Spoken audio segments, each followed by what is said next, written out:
One of the most terrifying statistics I ever came across was one detailing out the rationale of the United States Armed Forces for not allowing you can't induct anyone into the armed forces in the US if they have an IQ of less than 83. Okay, so let's just take that apart for a minute because it's a horrifying thing.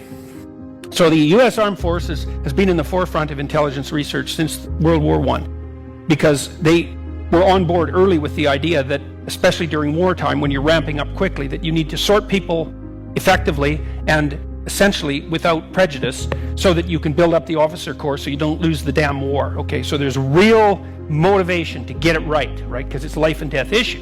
So they used IQ.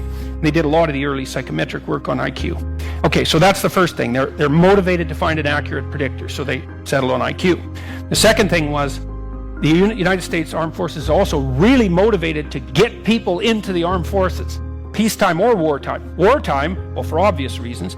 Peacetime because, well, first of all, you got to keep the armed forces going. And second, you can use the armed forces during peacetime as a way of taking people out of the underclass and moving them up into the working class or the middle class, right? You can use it as a training mechanism. And so and left and right can agree on that. It's a reasonable way of promoting social mobility.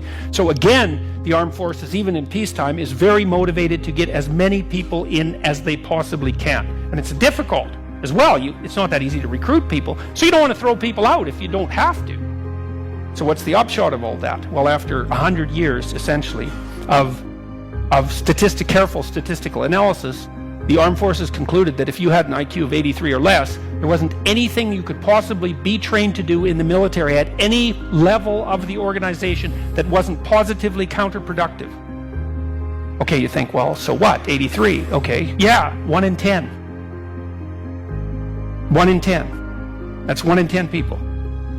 And what that really means, that as far as I can tell, is if you imagine that the military is approximately as complex as the broader society, yes, which I think is a reasonable proposition, then there's no place in our cognitively complex society for 1 in 10 people. So what are we going to do about that?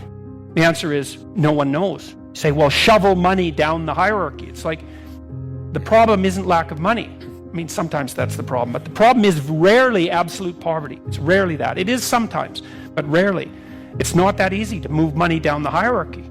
So, first of all, it's not that easy to manage money. So, it's a vicious problem, man. And so, it's hard to train people to become creative, adaptive, problem solvers. It's impossible. You can't do it.